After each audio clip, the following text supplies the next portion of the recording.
Kita hidup di masa-masa terakhir, ini putaran terakhir, tapi inilah saatnya kita tidak boleh berhenti bergerak, saudara. Justru kita harus bergerak dengan lebih kuat, lebih cepat, dan menangkap dengan tepat apa yang Tuhan mau dalam hidup kita. Kalau tidak karena Tuhan, kami tidak akan pergi keluar, saudara. Lebih enak secara manusia di kota melakukan pelayanan di tempat saja. Tapi karena Tuhan, karena jiwa-jiwa, karena Injil, dan Tuhan berkata pergi, maka kami pergi, saudara. Secara manusia itu merobek akan kenyamanan kita. Dan itu menerobos banyak hal. Tentu tidak mudah dalam masa seperti pergi, khususnya kalau kita harus ke luar negeri. Kalau di dalam kota masih bisa dengan mobil atau mungkin dengan pesawat keluar pulau. Tapi ketika kita harus keluar di tengah-tengah masa-masa yang seperti ini, di mana pandemi dan sebagainya, banyak aturan, batasan dan sebagainya, itu merupakan hal yang tidak enak, saudara. Tapi kalau kita diam di tempat, kita tidak akan bisa menggenapkan apa yang Tuhan mau dalam hidup kita. Amin. Mari kita belajar dari firman Tuhan. PPT-nya boleh dikeluarkan. Kita belajar tentang satu hal yang sudah seringkali kita bahas, bahkan sejak masa kita mungkin masih kecil, remaja, dan dalam bahtera khususnya, kita diajar tentang yang namanya iman. Tapi hari ini, malam ini kita mau belajar bagaimana dengan ketika kita berjalan dengan iman, kita percaya kepada Tuhan, itu akan membuka pintu kemurahan Tuhan dan kemurahan manusia. Favor of God and favor of man. Seperti yang diceritakan oleh istri saya ketika kami diutus ke Albania, saudara. Secara manusia itu tidak mudah karena ada lockdown, jam 7 sudah harus balik, jam 7 semua supermarket mereka ketat sekali. Bahkan ada security yang harus ngusiri orang-orang, mereka ketat. Dan jam 8 tidak boleh ada yang berkeliaran di jalan. Tapi kita melihat akan anugerah Tuhan ketika kita bergerak dan berjalan bersama dengan Tuhan. Mari kita lihat firman yang pertama di dalam Ibrani 11 ayat 6, ini ayat yang sudah kita cukup kenal. Katakan, tetapi tanpa iman tidak mungkin orang berkenan kepada Allah. Sebab barang siapa berpaling kepada Allah, ia harus percaya bahwa Allah ada dan bahwa Allah memberi upah kepada orang yang sungguh-sungguh mencari Dia. Dikatakan, tanpa iman tidak mungkin kita berkenan atau menyukakan hati Tuhan.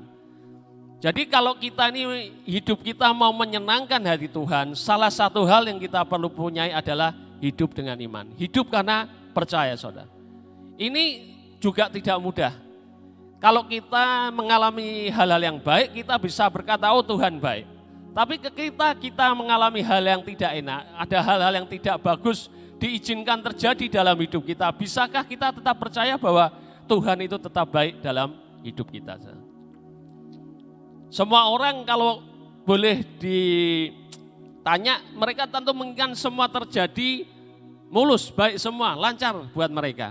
Tapi toh kenyataannya dalam hidup kita kadang kita berbuat kesalahan, ada orang lain yang berbuat kesalahan sehingga ada hal-hal yang tidak baik terjadi dalam hidup kita. Dalam masa-masa seperti itu, dalam keadaan ketika kita mengalami hal itu, bisakah kita tetap percaya dan kita berkata Tuhan itu baik, saudara?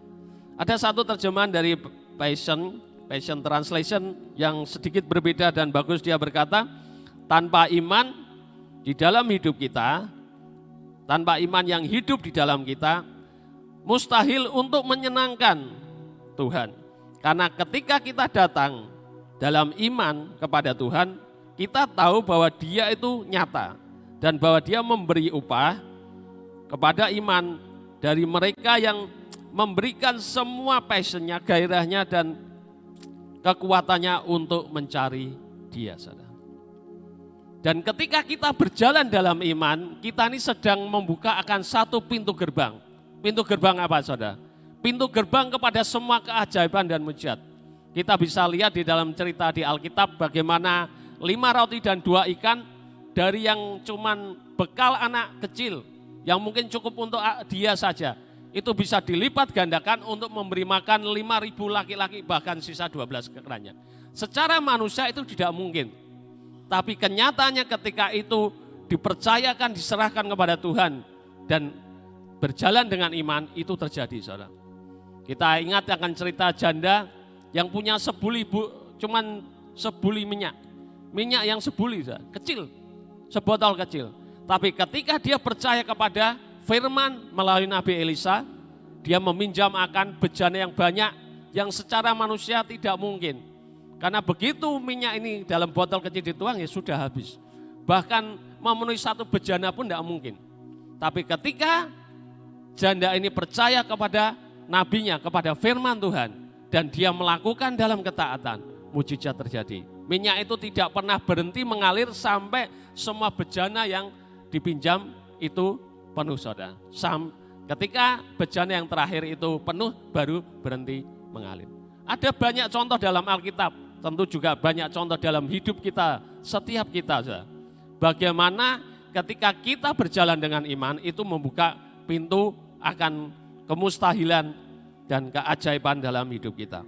Tapi juga iman itu merupakan pintu gerbang kepada dimensi ilahi, supranatural. Karena sebetulnya iman itu bukan berada pada alam natural biasa.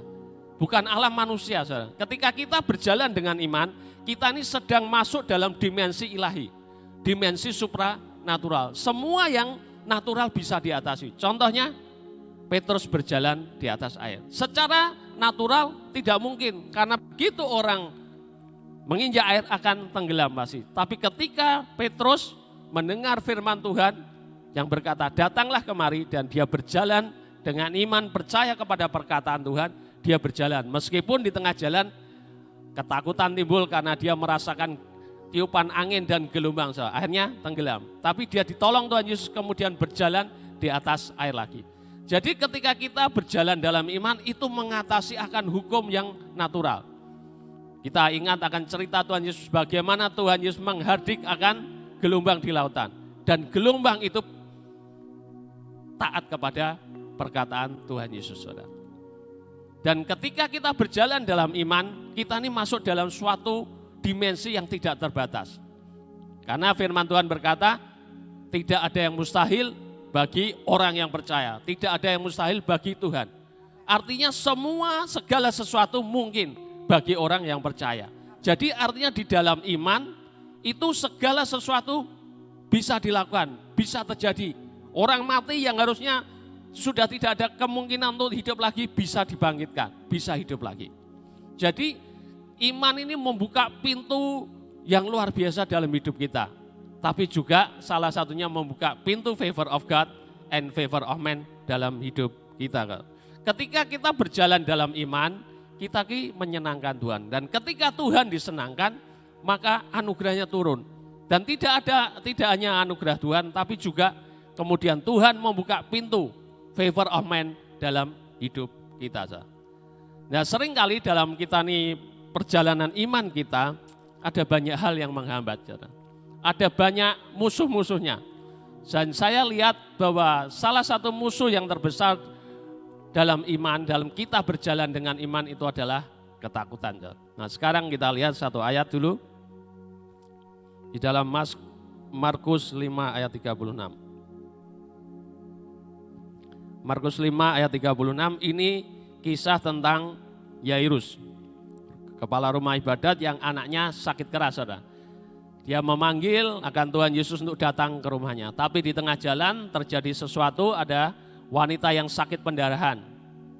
Dan wanita ini kemudian memegang ujung jubah Tuhan Yesus dan disembuhkan. Sehingga perjalanannya terhambat.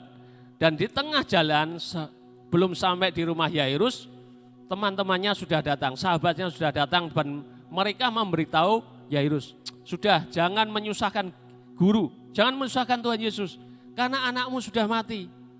Buat apa Tuhan Yesus datang ke rumahmu? Anakmu sudah mati. Nah, kita perhatikan akan apa yang dikatakan firman di Markus 5 ayat 36. Dikatakan, tetapi Yesus tidak menghiraukan perkataan mereka dan berkata kepada kepala rumah ibadat, jangan takut, percaya saja. Saya mau terjemahkan dari terjemahan The Passion, dikatakan, tetapi Tuhan Yesus menolak mendengarkan apa yang dikatakan oleh mereka, yaitu apa yang dikatakan kepada Tuhan Yesus dan Yairus, dan berkata kepada Yairus, yaitu kepala rumah ibadat itu, jangan menyerah kepada ketakutan.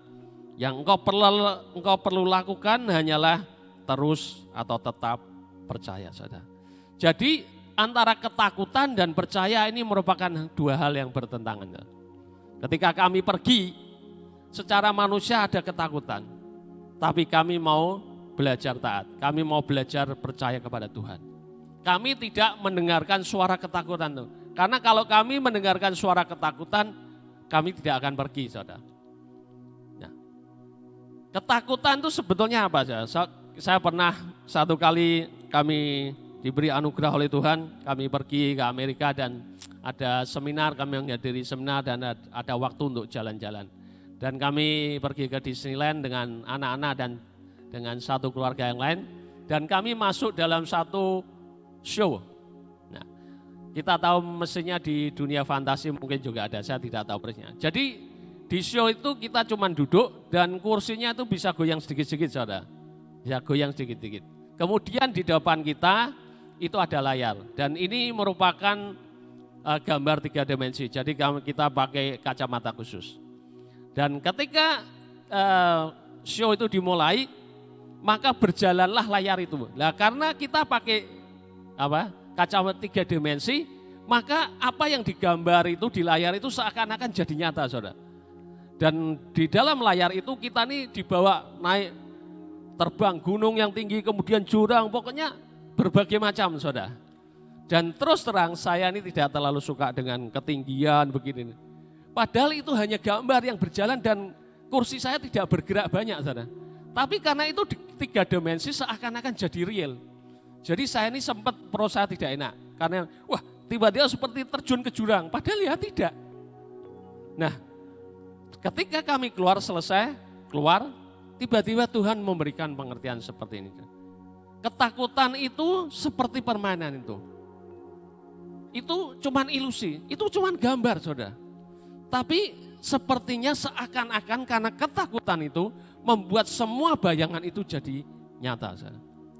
Jadi banyak kali apa yang kita takutkan sebetulnya itu hanya bayangan kita. Di dalam pikiran kita, permainan di dalam pikiran, saudara.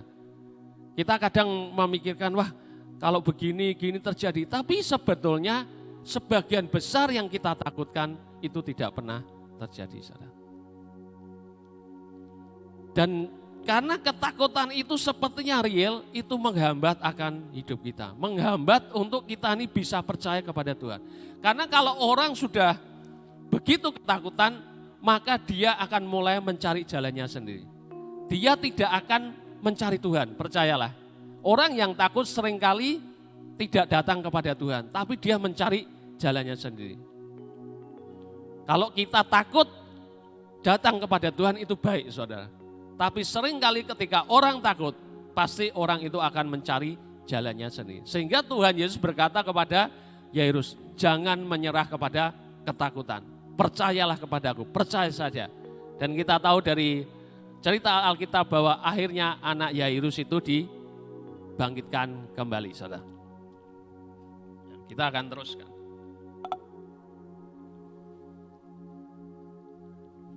Kita akan teruskan poin yang selanjutnya, saudara. Yaitu tentang yang namanya membatasi Tuhan. Kita lihat dulu di dalam kitab Mazmur pasal yang ke-78 ayat yang ke-41. Ini adalah cerita tentang orang Israel, kisah sejarah yang ditulis oleh Mazmur Daud. Mazmur 78 ayat yang ke-41. Berulang kali mereka mencobai Allah, menyakiti hati yang kudus dari Israel. Dalam satu terjemahan bahasa Inggris dikatakan, sekali lagi dan lagi mereka membatasi Tuhan, mencegah dia untuk memberkati mereka. Dan terus menerus mereka berbalik dari Tuhan, dari dia dan menyakiti hati yang maha kudus dari Israel, saudara. Bagaimana orang Israel ini membatasi Tuhan? Dengan apa? Dengan ketidakpercayaan mereka. Jadi ketika kita tidak percaya kepada Tuhan, kita berjalan dalam ketidakpercayaan, sebetulnya kita sedang membatasi Tuhan. Padahal Tuhan itu adalah Tuhan yang Maha Kuasa. Dia bisa melakukan apapun. Tapi karena ketidakpercayaan mereka, kita tahu orang Israel ini mengalami mujizat yang luar biasa, Laut Merah terbelah, mana turun dari langit, dan banyak lagi keajaiban yang luar biasa. Tapi dalam perjalanan hidup mereka, mereka seringkali mencobai Tuhan. Mereka tetap tidak percaya kepada Tuhan. Dan itu membatasi akan kuasa Tuhan bekerja dalam hidup mereka. Nah, sekarang kita lihat satu contoh di dalam Perjanjian Baru, yaitu di dalam kitab Markus pasal yang kelima. Ayat yang kelima dan keenam bagian A. Dikatakan, ia yaitu Tuhan Yesus tidak dapat mengadakan satu mujizat pun di sana, kecuali menyembuhkan beberapa orang sakit dengan meletakkan tangannya atas mereka. Ia merasa heran atas ketidakpercayaan mereka. Dalam terjemahan bahasa Inggris dikatakan, dia tidak mampu melakukan mujizat yang besar di Nazaret, kecuali menyembuhkan beberapa orang sakit dengan menumpangkan tangan atas mereka. Dia terheran-heran dengan ketidakpercayaan mereka yang begitu dalam, saudara. Jadi ketika kita tidak percaya, sebetulnya kita sedang membatasi Tuhan. Seperti orang-orang di Nazaret. Mereka mengenal Tuhan, ini kan tetangga kita, ini kan anaknya ini papahnya kita kenal, mamanya kita kenal. Sehingga akhirnya mereka kecewa dan menolak Tuhan. Dan ketika mereka tidak percaya, saudara, Tuhan boleh dikata tidak bisa melakukan mujizat apapun di kota Nazaret. Padahal ini adalah kota di mana dia dipanggil sebagai orang Nazaret. Jadi ketika kita ini tidak percaya, sebetulnya ada bahayanya. Yaitu bahwa bahayanya kita membatasi Tuhan dengan ketidakpercayaan. Kita seperti memagari Tuhan. Tuhan ini adalah pribadi yang tidak terbatas, saudara. Tapi ketika kita tidak percaya kepada Tuhan, tiba-tiba kuasa Tuhan itu sepertinya terbatas, saudara. Sehingga Tuhan boleh dikata tidak bisa melakukan mujizat yang banyak dalam hidup kita. Iya, coba dikeluarkan gambar gerbangnya.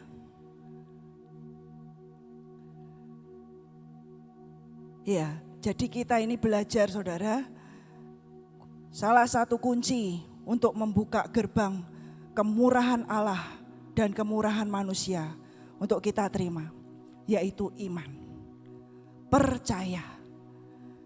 Waktu di Kuala Kapuas, sebelum kami berangkat ke Albania, satu pagi saya terbangun dengan suatu perkataan yang keras, saudara. Oleh anugerah Tuhan bukakan kami bisa pergi ke Kuala Kapuas, di rutan kita buat Bible study, kita buat sekolah Alkitab selama 3 hari. Di masa-masa seperti ini kita tetap percaya ada pintu-pintu yang terbuka, saudara. Dan setiap pintu yang terbuka jangan berlambat-lambat untuk kita masuk dan kita ambil, saudara.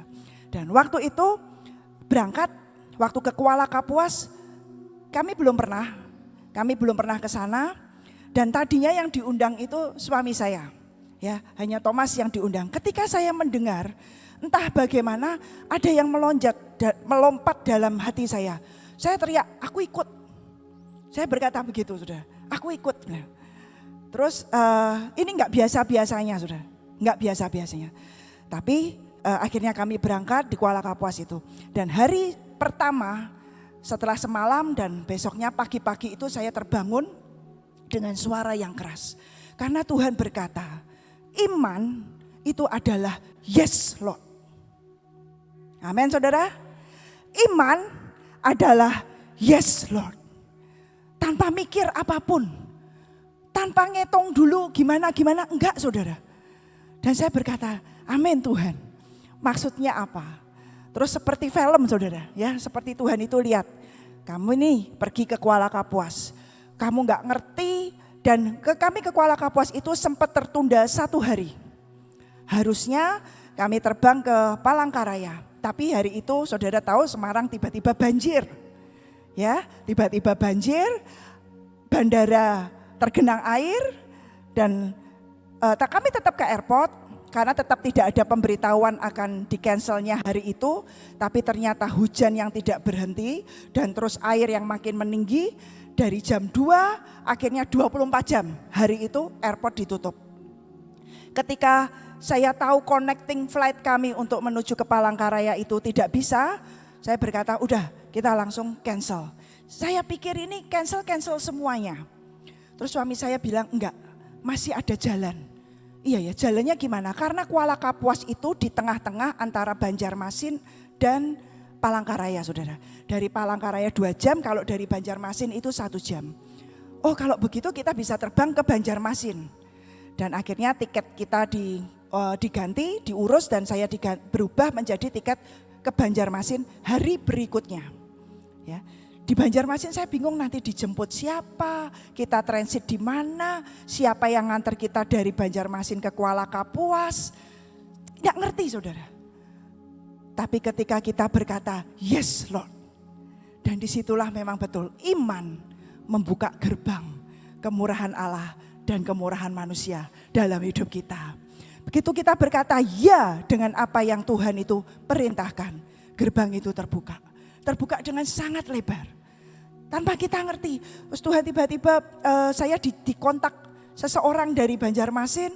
Dia bilang, Cik saya dengar mau ke Banjarmasin itu H-1. Jadi ketika cancel, Sabtu malam saya dikontak. Dan saya bertanya, iya saya mau ke Banjarmasin. Maaf ini siapa? Saya bertanya seperti itu. Maaf ini siapa? Terus dia menjelaskan, saya orang yang 1 tahun yang lalu ikut retret Sion di Badungan. Saudara masih ingat? Ya, ada retret di Badungan, ada seseorang keluarga dari Banjarmasin datang dan kami ini dianugerahi untuk menjemput di airport dan sampai mengantar pulang ke airport, saudara. Kami nggak tahu, bahkan saya pun nggak ingat, saudara. Nggak ingat. Tapi Tuhan setiap kali kita melakukan, setiap kali kita dengan percaya dan mengerjakan apa saja, suruh jemput ke airport, jemput kenal aja juga enggak, saudara. Dia siapa, saya enggak urusan kenal atau enggak kenal. Begitu ada kesempatan untuk melakukan yang Tuhan perintahkan, kerjakan. Sekian tahun kemudian, ketika saya harus ke Banjarmasin, Tuhan sudah menyediakan. Akhirnya orang ini, saudara-saudara ini yang menjemput kami sampai mengantarkan kami ke Kuala Kapuas, sampai mengantarkan kami balik, kami pulang ke airport, saudara. Dan sampai membuka rumahnya untuk kami ini transit. Saya berkata ajaib ya Tuhan, saya kepikir aja enggak.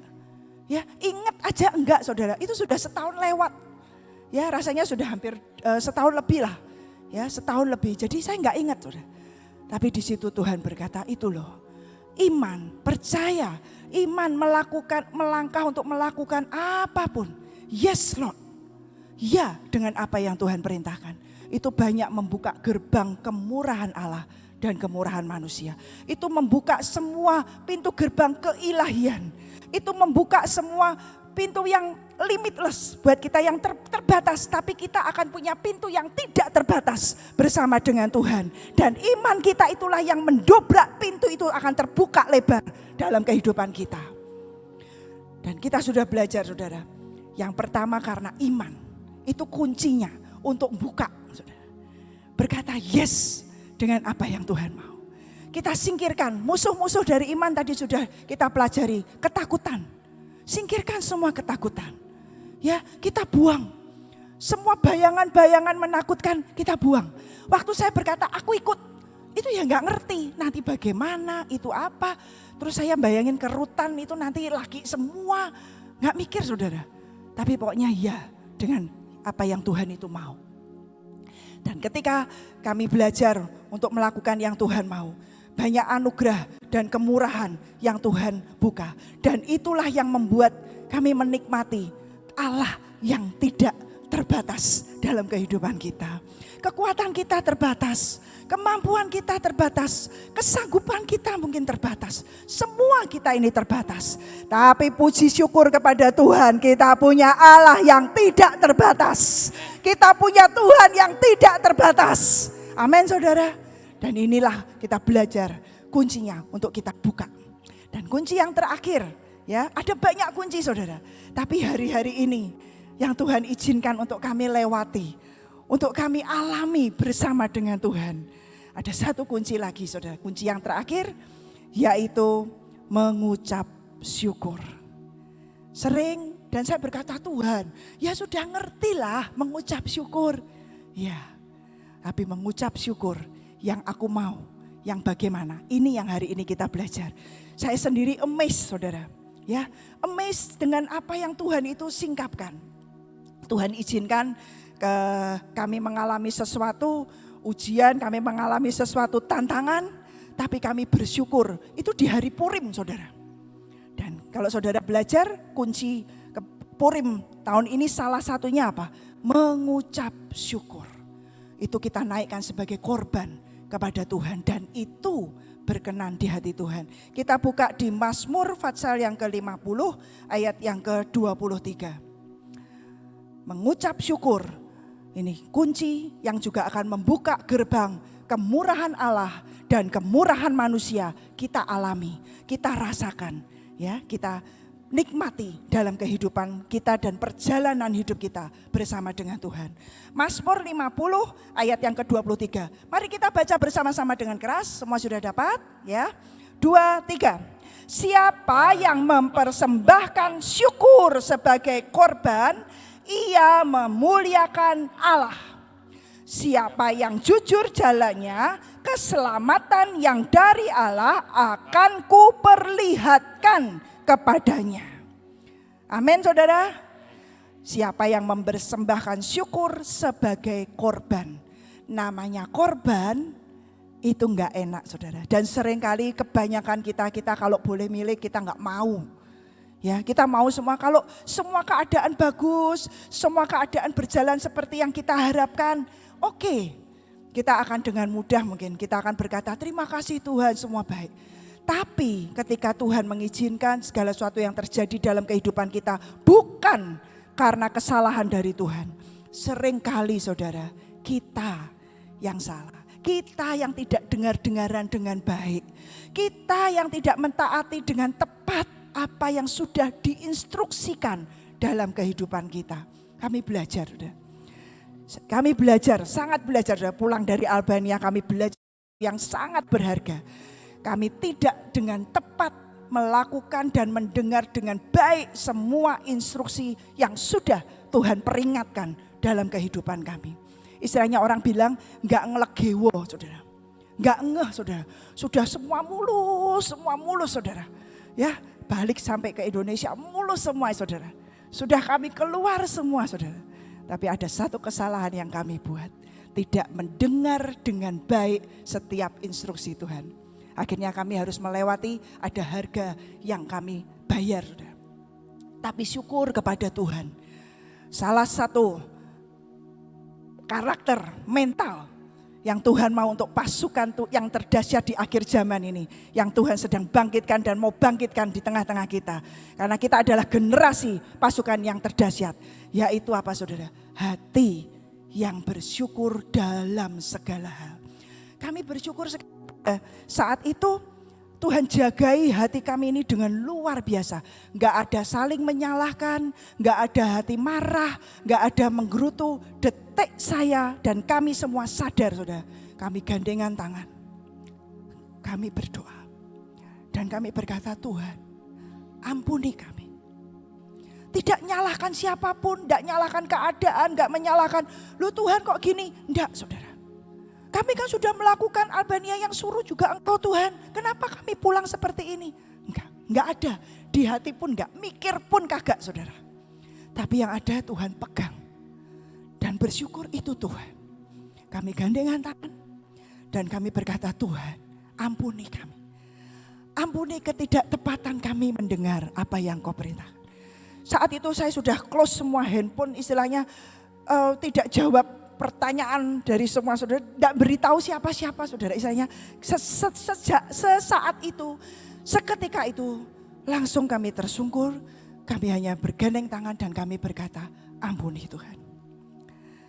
Dan kami berkata kami mau mengucap syukur dan kami tidak tahu ya saudara, apa yang akan kami alami selanjutnya. Dengan harapan mengucap syukur, bertobat, Tuhan akan membalikkan semua keadaan. Tapi kami tetap berkata, Tuhan, apapun yang terjadi, kami mau bersyukur. Dan di translation ini terjemahan yang sangat bagus sekali saudara.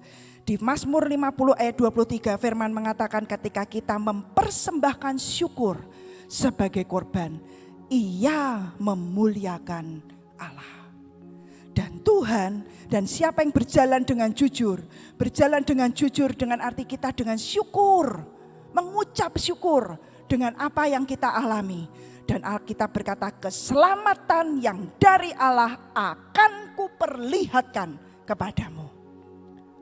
Akan kutunjukkan kepadamu. Di The Passion Translation diterjemahkan sangat bagus. Saya langsung menerjemahkan saja ya saudara. Hidup yang menyenangkan Tuhan adalah hidup dalam ucapan syukur akan anugerahnya. Ekspresi yang sangat bagus.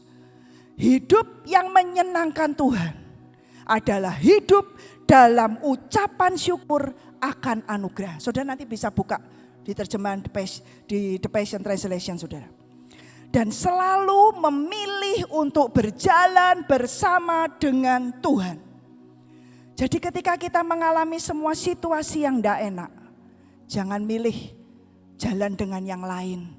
Jangan milih pakai cara-cara yang lain saudara.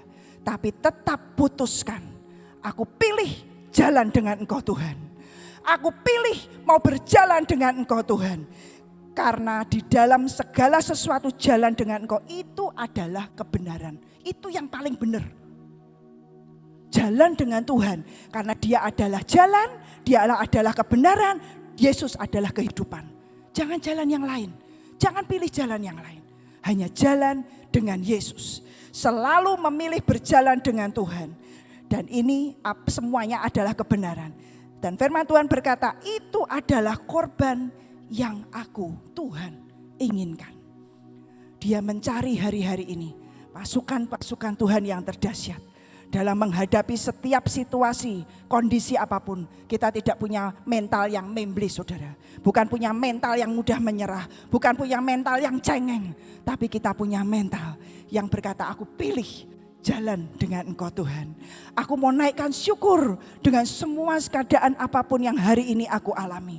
Percayalah saudara, Nehemia 9 ayat 33 berkata, dalam segala hal yang menimpa kita, Dia adalah Tuhan yang selalu benar. Saudara buka Nehemia 9 ayat 33. Jadi dalam segala hal apapun yang terjadi yang kita alami saudara, percayalah tidak ada kesalahan di pihak Tuhan. Dan itu firman jadi rema dalam kehidupan saya. Saya bersyukur salah satu rema dari kecil yang Tuhan tancapkan dalam hidup saya.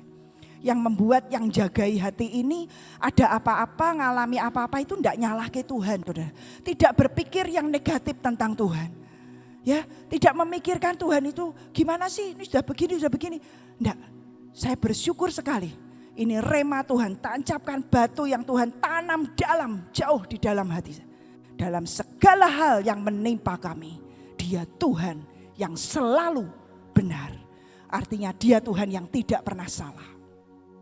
Dan Alkitab selanjutnya mengatakan ini korban yang aku inginkan dari kita anak-anaknya. Hari-hari ini Tuhan terus sedang mencari yang namanya penyembah-penyembah yang benar. Pasukan yang terdahsyat. Mari kita minta dan kita minta untuk dianugerahi Tuhan. Hati seorang penyembah. Hati yang mau menaikkan syukur dalam segala situasi dan keadaan apapun. Dan kita naikkan sebagai korban kepada Tuhan. Karena cara inilah, kunci inilah membuka gerbang kemurahan Allah dan kemurahan manusia. Kita ini terima. Selanjutnya firman Tuhan berkata, jika engkau melakukan hal ini janji Tuhan saudara. Jika engkau melakukan hal ini, keselamatan yang daripadaku akan lebih banyak dinyatakan untukmu. Dia sudah menyediakan yang jauh lebih banyak, jauh lebih besar. Dia menyediakan semua yang unlimited buat kita semua saudara. Dia menantikan umatnya ini melakukan yang Tuhannya perintahkan. Melakukan hati yang terus menaikkan syukur kepada Tuhan dalam semua situasi itu sebagai korban. Dan ini menyenangkan hati Tuhan. Ayat yang terakhir di 1 Tesalonika 5 ayat yang ke-18. 1 Tesalonika 5 ayat yang ke-18. Firman Tuhan berkata, ini juga firman yang sudah sering kita dengar. Waktu Tuhan berkata mengucap syukur, mengucap syukur saya bilang iya ya Tuhan, semua ngerti. Tapi saya bersyukur dibawa kepada dimensi yang baru. Dibawa dimensi yang semakin dalam. Saya makin ngerti istilahnya kalau Kong Yusa. Dulu saya pertama kali waktu ketemu Kong Yusa itu waktu masih SMA saudara. Waktu saya ketemu dalam semua situasi rumah tangga yang hari itu sedang saya alami secara pribadi, saya bingung. Terus saya tuh heran bisa dituntun dan saya tuh ketemu Kong Yusa itu untuk pertama kalinya. Tahu Kong Yusa, tahu Pak Yusa, sudah pernah dengar kasetnya, tapi baru kali itu saya istilahnya bertatap muka. Saya masih SMA. Tapi saya juga bersyukur. Hari ini waktu Tuhan wahyukan ini, saya diingatkan hal ini. Saya diingatkan sepertinya hidup banget istilahnya saya seperti berhadapan dengan Kong Yusa. Yang beliau katakan mengucap syukur. Hari ini kamu gak ngerti, nanti satu hari kamu akan ngerti. Itu perkataan yang tidak pernah saya lupakan saudara. Mengucap syukur. Kong ini piye Kong, begini aku ngalami begini. Jawabannya cuman mengucap syukur. Saya waktu itu dengan kemudahan, dengan semua keterbatasan, dengan semua pengertian yang saya belum mengerti saudara ya. Mengucap syukur, berterima kasih ke Tuhan. Kamu diizinkan melewati ini. Kamu diizinkan di usiamu, kamu harus menjalani ini. Hari ini saudara, saya berkata ya itu baik. Mengucap syukur itu luar biasa. 1 Tesalonika 5 ayat yang ke-18 firman Tuhan berkata, mengucap syukurlah dalam segala hal. Sebab itulah yang dikehendaki Allah di dalam Kristus Yesus bagi kamu. Mengucap syukurlah dalam segala hal. Sebab itulah yang dikehendaki Allah di dalam Kristus bagi kamu. Terus saya buka saudara ya di terjemahan The Passion. Ini bagus sekali ekspresinya. Di tengah-tengah segala sesuatu. Di tengah segala situasi mungkin yang tidak enak. Firman Tuhan berkata mengucap syukurlah senantiasa. Artinya mengucap syukur senantiasa artinya apa? Terus menerus. Saudara boleh tanya yang saat itu menjemput kami di airport. Mereka semua tahu apa yang kami kerjakan di dalam mobil itu. Tidak ada marah, tidak ada kata-kata, tidak ada saudara. Ya saya hanya nyanyi memuji Tuhan. Setelah kami bertobat, kami minta ampun. Saya hanya berkata, ku mau selalu bersyukur, selalu bersyukur. Sebab Tuhan yang setia, yang selalu menopangku, mau selalu bersyukur, selalu bersyukur. Kau Bapakku yang setia. Lagu ini mengalir dari dalam hati kami. Saya menyanyi, saya memuji, saya menyembah dalam mobil itu. Tanpa tahu apa yang akan kami alami selanjutnya. Seketika itu saudara. Saya hanya memuji, menyembah, saya hanya menyanyi. Aku mau selalu bersyukur. Aku mau selalu bersyukur. Saudara, waktu ngalami itu ini belum dibuka loh saudara ya. Firman ini belum Tuhan singkapkan. Dan dalam masa-masa kami berdiam diri, kami belajar banyak. Saya bersyukur itu waktu yang sangat berharga. Dia pulihkan semua kekuatan. Dia cas kami kembali setelah kami pulang dalam peperangan. Sangat lelah secara tubuh. Ya saudara. Saudara tahu makan tidak teratur, ya kami bisa makan pagi, nanti makan siang sama malam bisa satu kali gabung. Nanti jam 5 sore, jam setengah 6 sore. Dan itu ajaib sekali kekuatan yang berlimpah-limpah di dalam kami karena Tuhan yang menguatkan. Dan ketika Tuhan ajarkan dan dia bukakan, iya ya, mengucap syukur dalam segala hal. Di tengah-tengah semua dan segala sesuatu yang terjadi. Mengucap syukurlah senantiasa. Karena hal ini adalah rencana Tuhan yang sempurna. Ajaib saudara. dalam kita mengucap syukur di dalam semua keadaan dan situasi, percayalah ada rencana Tuhan yang sempurna untuk kita di dalam Kristus Yesus. Ada rencana yang sangat sempurna dan ajaib Dia sediakan buat kita di dalam Kristus Yesus. Mari kita minta, saudara. Malam hari ini kita minta Tuhan anugerahkan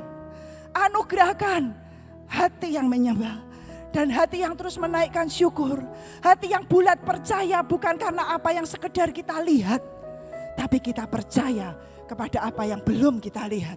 Tapi kita percaya kepada firman-Nya yang ya dan amin. Kita percaya kepada setiap perjanjian demi perjanjian yang tidak pernah Dia ingkari dalam kehidupan kita. Mari kita bulatkan percaya untuk kita terus mengasihi Tuhan di atas semuanya. Dan apapun yang Tuhan izinkan terjadi, mari mengucap syukur.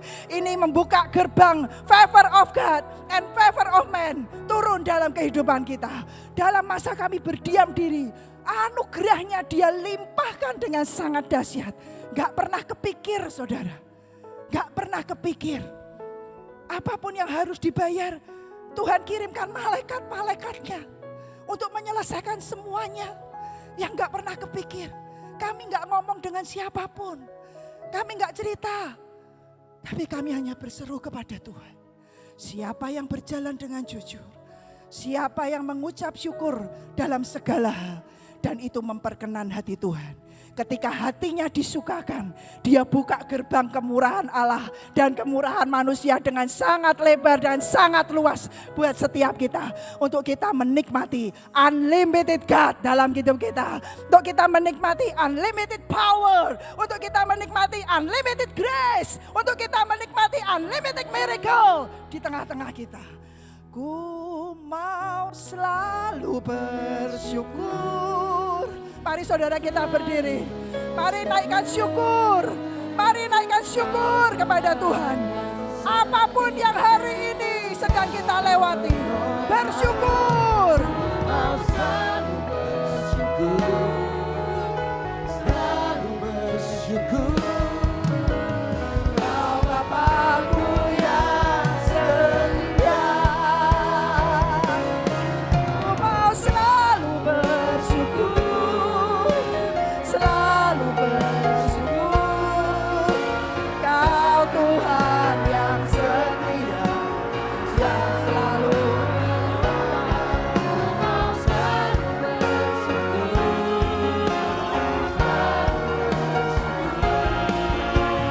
Kau Bapakku yang setia. Ku mau selalu bersyukur.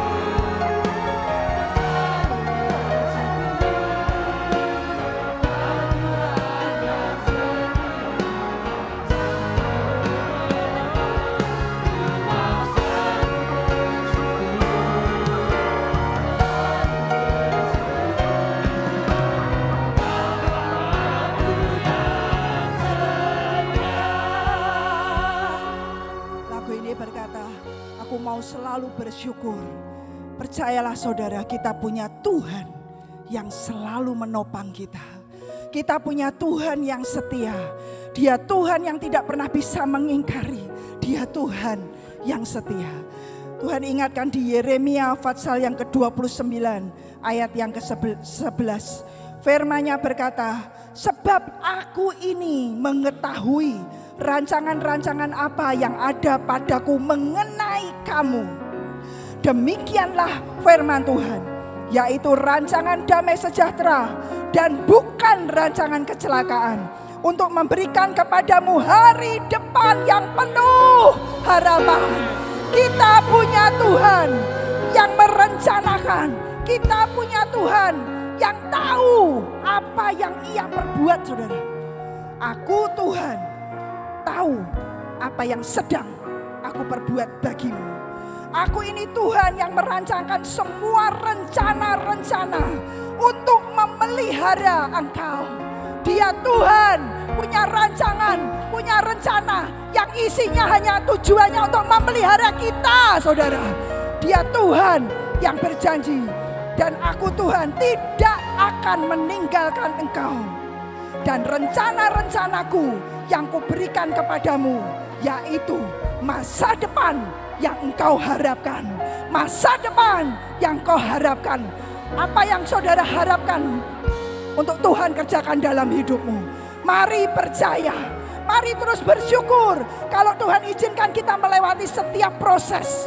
Karena dia mau, karena dia sedang menyediakan rancangan yang jauh lebih besar. Rancangan yang dahsyat, rancangan yang ajaib. Dia sediakan buat kita supaya kita mengalami jalan bersama dengan Tuhan yang sangat nyata. Bukan lagi dari kata orang, bukan lagi dari apa sepertinya Alkitab ini di awang-awang. No, real. Yes, hari ini kita merasakan, kita mengalami Tuhan yang nyata di dalam hidup kita. Mari bersyukur, mari bersyukur, mari bersyukur.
Biar hati kami tetap didapati senantiasa mengucap syukur Tuhan.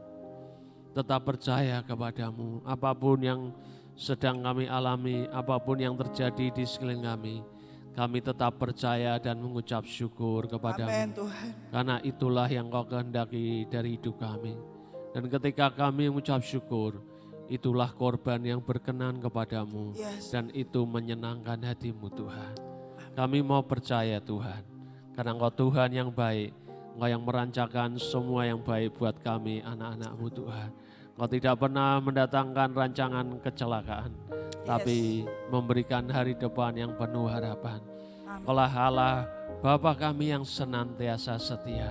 Amin. Terima kasih Engkau yang selalu menopang hidup kami sampai hari ini. Kami ada hari ini Tuhan, Amin. karena kasih setiamu, karena Amin. anugerahmu. Terima kasih Tuhan. Terima kasih Tuhan. Terima kasih Tuhan. Kami bersyukur buat semuanya. Kami bersyukur buat semuanya Tuhan. Terima kasih Tuhan. Terima kasih.